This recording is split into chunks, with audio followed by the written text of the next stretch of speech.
first alchemists whose name survives was Democritus of Alexandria, no relation to the Greek originator of atomic theory. Democritus lived in the 1st or 2nd century AD, and later adepts have credited him with scores of texts on alchemy. In all probability, few of the manuscripts were actually his work.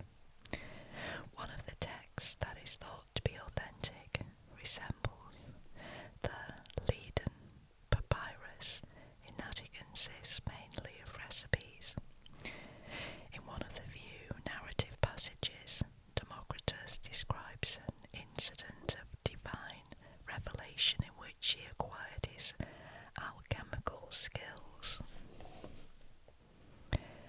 After some years of instruction in the theories of alchemy, Democritus was nearing the point where he would undergo initiation into the mysteries of the secret art, but his teacher, Ostanes, suddenly dropped dead.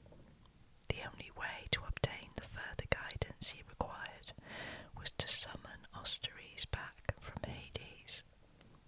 According to Democritus, he managed to do so after a great deal of prayer and incantation. Unfortunately, Ostanes would tell him nothing. "Grant me this gift," Democritus pleaded. "I know the diversities of matter, but how do I bring its natures into harmony?" Ostanes finally relented, but only in so far as passing on this simple message: "The books are in the temple." Democritus and a few of his fellow students searched the temple high and low, but came up empty. A service of worship began, and Democritus decided to stay and attend it. Suddenly, his manuscript relates one of the pillars of the temple opened up, and inside was an inscription: "Nature rejoices in nature. Nature conquers nature. Nature bring forth nature." These words were all that Democritus required. In a flash of mystical insight, every detail of his training suddenly made perfect sense. All that he had learned about formulas for dipping copper into mercury, or sprinkling base metals with arsenic, sulphur, zinc oxide, or antimony, took on new logic and meaning, and Democritus became an adept.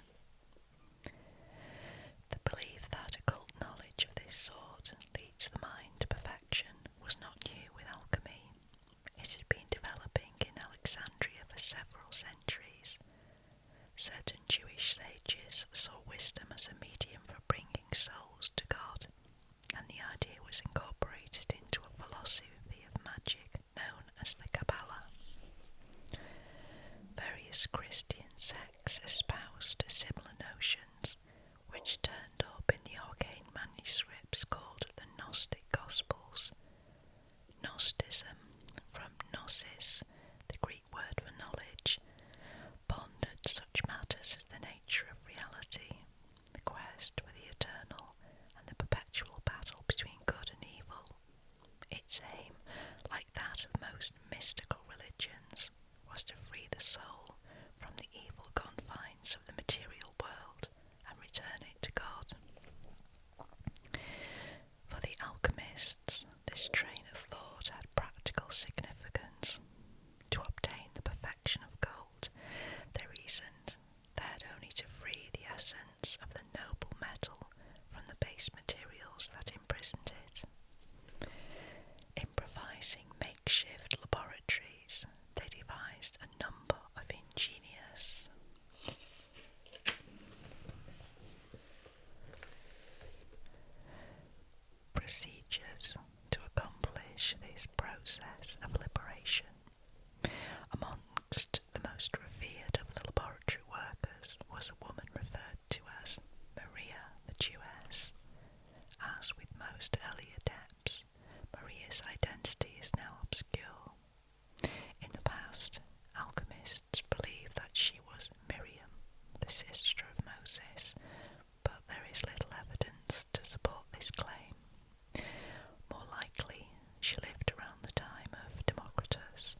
century Alexandria, and whatever her origins, she was a genius at designing laboratory equipment and using it in its original ways. Her main contribution was an apparatus called the Karatakis, used for heating alchemical substances and collecting their vapours. Another of Maria's inventions, a water bath, is the same double boiler found in well-equipped kitchens today. It is still known in France as a bain-marie. The Karatakis was an airtight vessel with a piece of copper foil suspended at the top.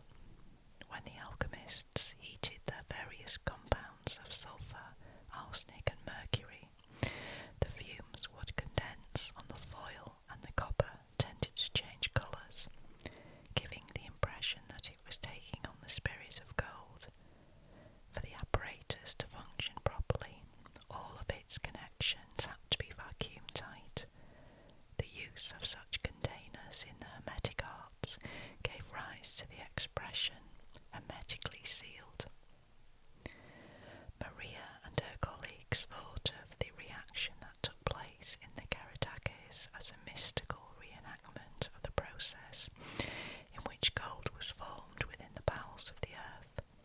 Her favourite roasting compound was realga, an orange-red mineral consisting of arsenic sulfide that often turns up in gold mines, and she equated the fire of her hearth with the flames of Hades, which purged every substance consigned to them. In the course of the alchemical process, the realga was in fact killed, leaving behind a blackish residue that the alchemists came to call the corpse. The sulphur, meanwhile, was freed, and like a disembodied soul, it wafted up to heaven. None of Maria's writings survived in their original manuscripts, but her teachings were frequently cited by later hermeticists, and the works of another female alchemist who called herself Cleopatra have endured. The most notable fragment left behind by Cleopatra was a single page of symbolic diagrams.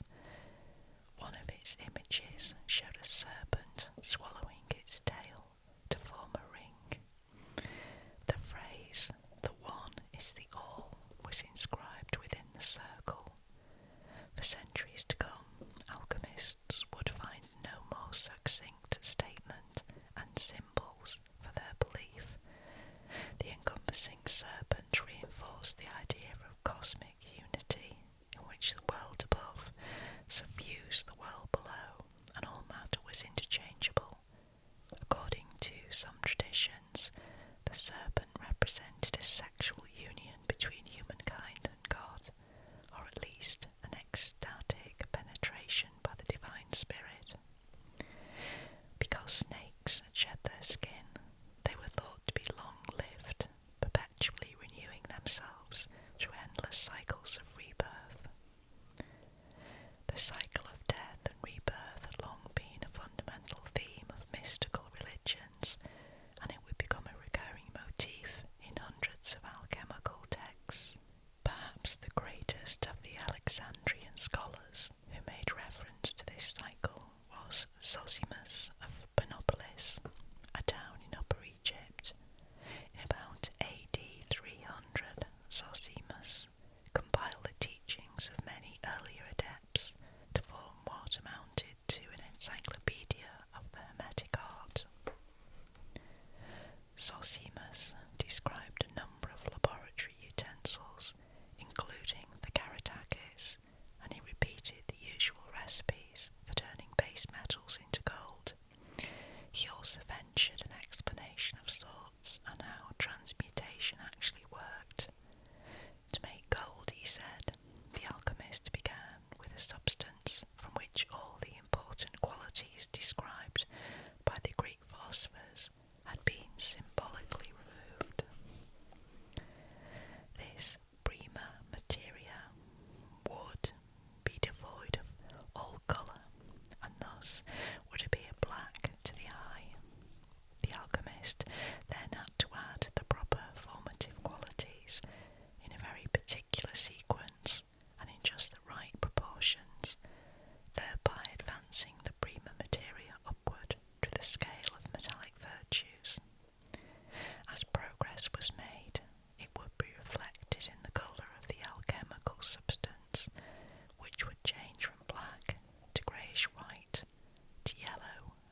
representing the spirit of fire, and Mercury, which added the spirit of fluidity.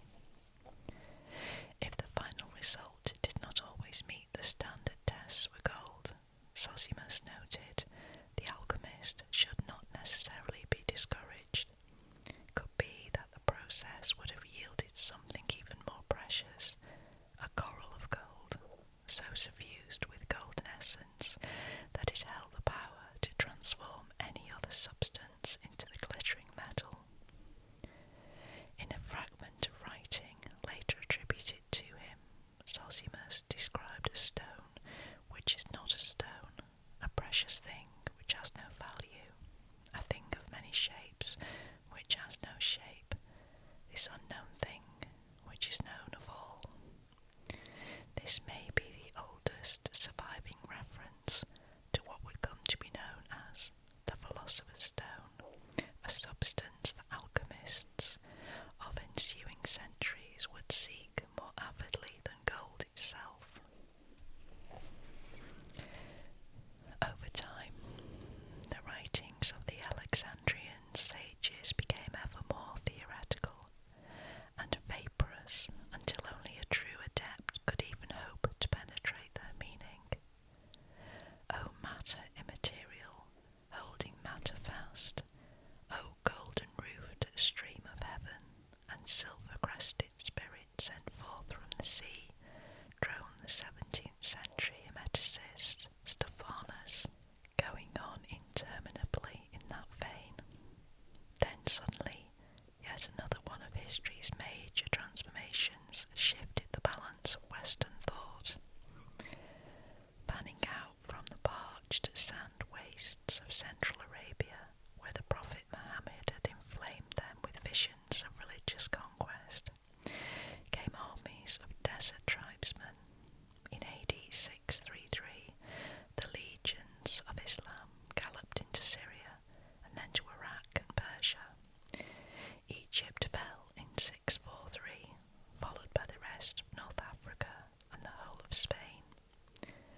Alchemists launched a golden age of Arabic alchemy.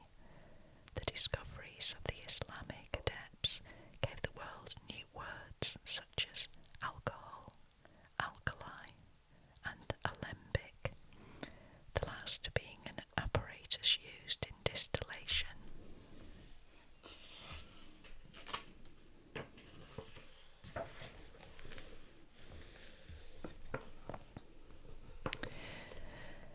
Another contribution, elixir, added a new dimension to the hermetic art.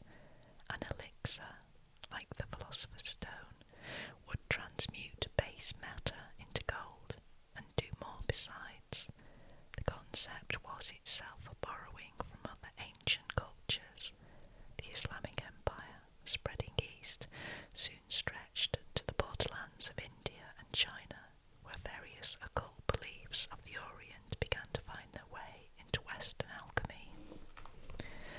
Among them was the notion that a quaft of liquefied gold would impart immortality. Needless to say, a number of alchemists decided to turn their attention to the pursuit of an elixir of life. This attempt to outfox death may account for the fact that so many practitioners of alchemy were also physicians. Rasis of Persia was one of them.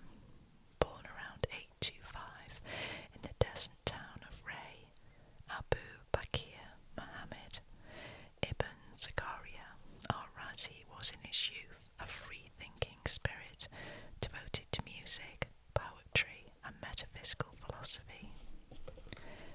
Necessity intervened, however, and at the age of 30 he moved to Baghdad to study medicine. Before long he became caught up in the allure of alchemy. Like Geber before him, Rasis placed his faith in practical experimentation. His laboratory was among the most advanced of its time, fitted with the very latest in burners, forges, sand baths, steam boilers, rock crushers, slides, spatulas, beakers, crucibles, flasks, filters, funnels, vials, and retorts. All these various pieces of apparatus are described in a classical manual entitled The Book of the Secret of Secrets, which historians for the most part attribute to Rasis.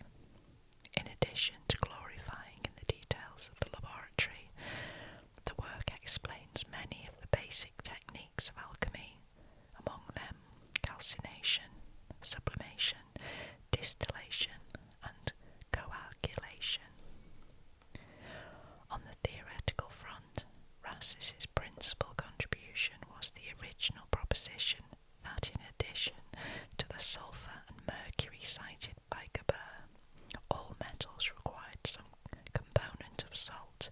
This triumvirate of ingredients, mercury, salt, and sulphur, would live on for centuries in the lore of alchemy. An even more eminent Persian physician was the scholar known as Avicenna, who is sometimes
works of the great Arabic scholars for inspiration and authority.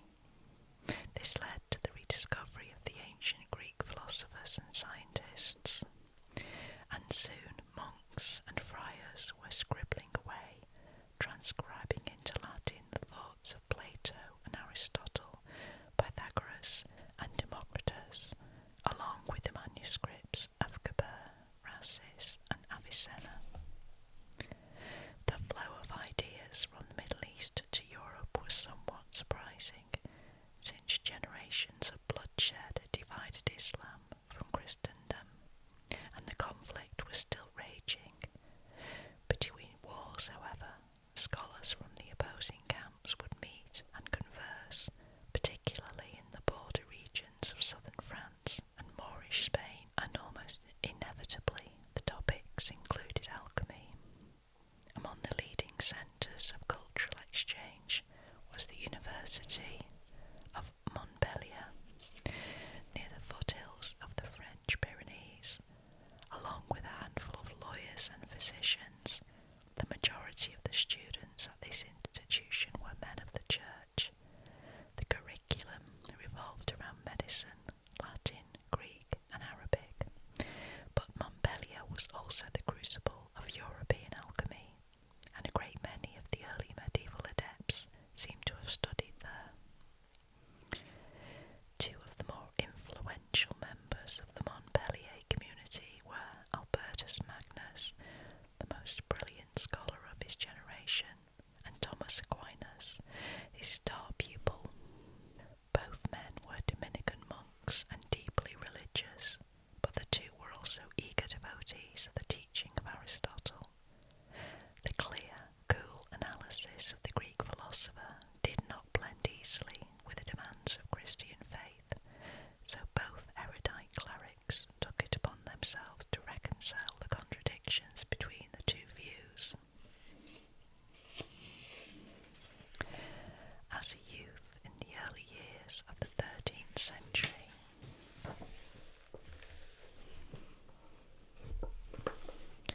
Albertus had hardly seemed destined for the role of scholar. He was the son of a noble family from Swabia in Germany, and if anything had impressed his elders as a hopelessly backward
Perhaps the most peculiar of these was the legend of Albertus's robot.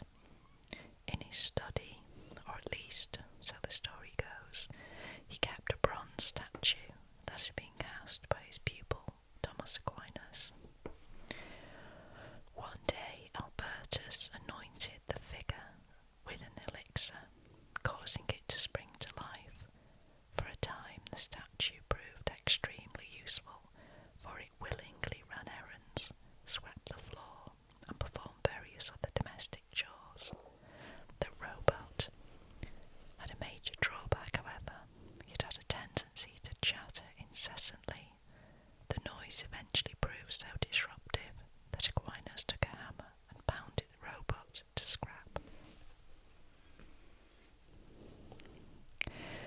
Among the Christians of the 13th century, the creation of life was generally regarded as the exclusive right of the Almighty. It is possible, therefore, that the dubious story of Albertus' robot helper was circulated to bring to light the ethical considerations surrounding the work of the alchemists. The scholar's protege, Thomas Aquinas, agonized over such issues and all matters of conflict between reason and faith in his lifelong effort to resolve the contradictions between the teachings of the Church and those of the Greek philosophers. He developed many of the fundamental principles of Roman Catholic theology. Aquinas rejected alchemy, believing that its power was derived from the devil rather than from nature, but even he stopped short of denying the virtues of alchemical elixirs and the philosopher's stone. The scruples of St. Thomas did little to dampen his contemporaries' enthusiasm. Arnaud de Villanova, a Spanish physician who taught at the University of Montpellier, was said to have acquired such formidable magical powers that he was able to create a living human being by incubating chemicals inside a pumpkin. Arnaud was a firm believer in the philosopher's stone, which he claimed could cure in a single day maladies that otherwise would last a month. He also believed the stone could make gold, and was rumoured to have used it for that purpose. Arnaud's colleague, the Franciscan friar Ramon Lull, apparently believed that the stone could give life to plants by its great and marvellous heat. He suggested that a grain of the miraculous substance, dissolved in water and sprinkled over a grapevine, would cause the vine to bear ripe fruit by the month of May. Lull would eventually become famous as a scholar of Arabic and as a missionary, but he was a bit of a rake as a young man. According to one account, he was rash enough to gallop on horseback into the cathedral at Majorca to impress a young lady. Like Albertus Magnus before him, however, he was visited by what he claimed to be a beatific vision. In his case, at the age of 30, from that time forward he devoted himself to the Church, risking his life in the dangerous task of bringing Christianity to the Moors of North Africa. Lull also wrote extensively on science and theology, using a cryptic notation of his own, devising. Perhaps it was this use of code that earned him a reputation as an alchemist. In any event, the story survives that he once journeyed to London and there enriched the coffers of King Edward II by transmuting £50,000 of lead, tin and mercury into gold. The fact that no record exists showing that Lull ever crossed the English Channel has never seemed to bother the mystics' admirers. England grew alchemists of its own. In any case, the greatest by far was Roger Bacon, a Franciscan friar.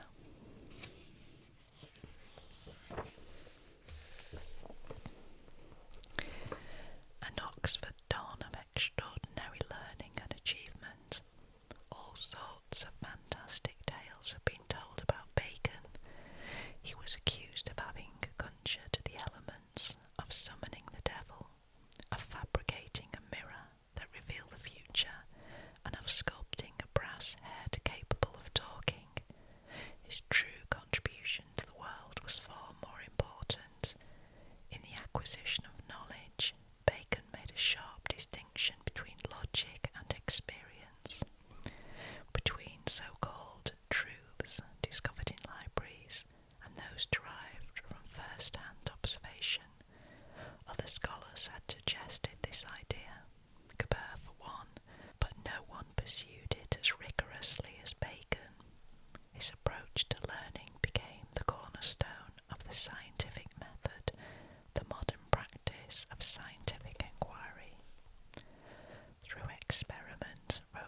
precision of primary importance, Bacon believed wholeheartedly in transmutation, and his observations seemed to confirm it.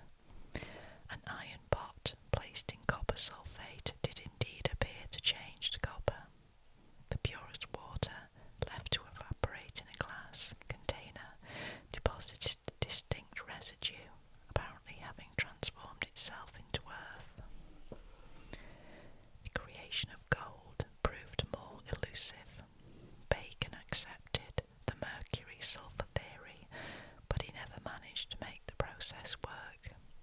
Nonetheless, he believed that the work of the alchemist, successful or not, was worthy in its own right. He compared the pursuit of transmutation to a man hunting treasure in his garden. Even if the seeker never found the prize, he had at very least cultivated the soil, and thereby increased his harvest. So the search and endeavours to make gold have brought many useful inventions and instructive experiments to light. One of Bacon's contributions that stemmed from his experiments with alchemy was a method for purifying saltpeter, which is an important component of gunpowder. He also made significant strides in optics, grinding a magnifying glass that could ignite a candle with the concentrated rays of even a dim light source. And there is some reason to believe that he devised a primitive telescope. Like many adepts of the period, Bacon found himself continually in hot water with the ecclesiastical authorities. His philosophy of embracing the dictates of logic and scientific observation was threatening to his Franciscan